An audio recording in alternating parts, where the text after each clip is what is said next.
I have two phone cases. One that I got scammed from, which is a story for a completely different time, and a clear one. And I love the clear one because it's completely customizable. You can put fortune cookie slips in there, stickers, credit card information if you're feeling risky. And right now I'm feeling a little risky. So I wanted to customize it even more. And here's how I'm gonna do it. I'm gonna do it with babies.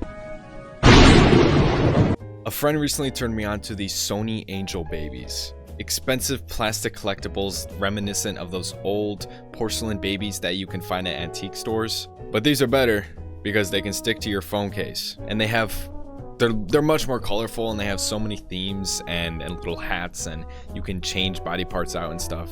It's a lot.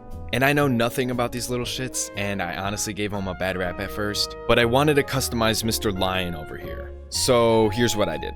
I also have Mr. Corgi, but maybe for another day. First, I designed a quick mock-up in Notability, out of all places. But before I could move that design to actual design software, I had to get the dimensions of the baby head first. It ended up being a 1x1 square, so I just set my canvas to 1 inch by 1 inch and imported the Notability screenshot from there.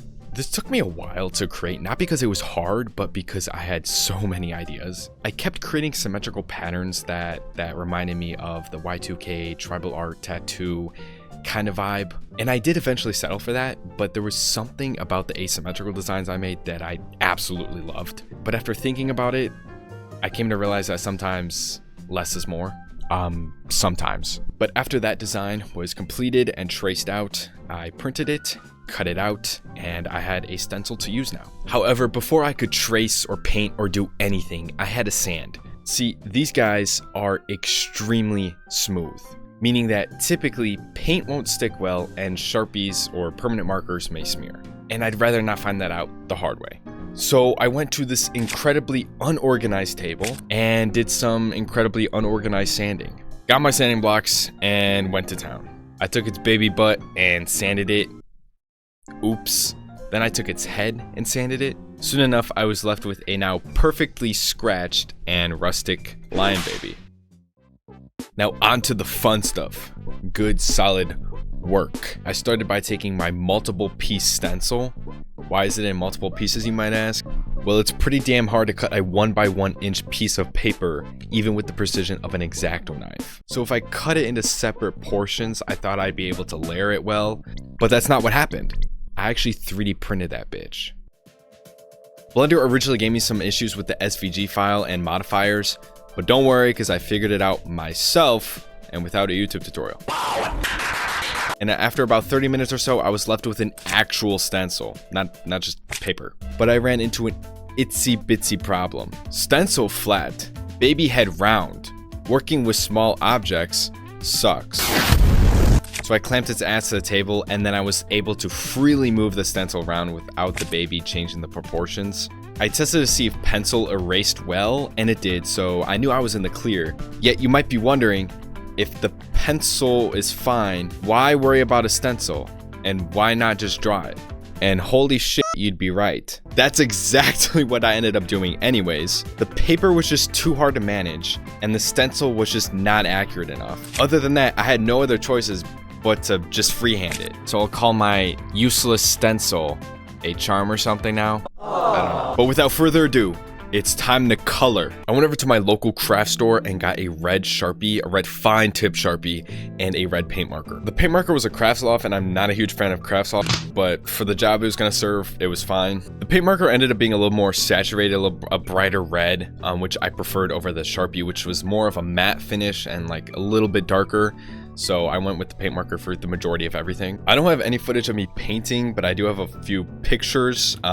So here's 3. Painting wasn't difficult or anything, it dried quickly. I applied a few coats and I tried my best to erase any pencil marks left over. However, I don't know what the difference between the finished product and my sketch was. You can tell up close that it's not symmetrical at all, but I'm pretty damn sure the sketch was. But everything else just looks off for some reason. But it doesn't really bother me, and I'd rather not fix something that's not broke. Finally, I added some details to the front just because I felt like it needed it. I just drew a simple line around the ears and then a square circle pattern to accompany the sides. The ears were one and done, and I used the paint marker, and I had to get it right the first time, which I did, so that was pretty easy. But for the sides, I had some issues. I originally used the paint marker, but what did we learn? However, before I could trace or paint or do anything, I had to sand. See, these guys are extremely smooth, meaning that typically paint won't stick well and Sharpies or permanent markers may smear. We learned that paint markers smear on stuff that's not sanded.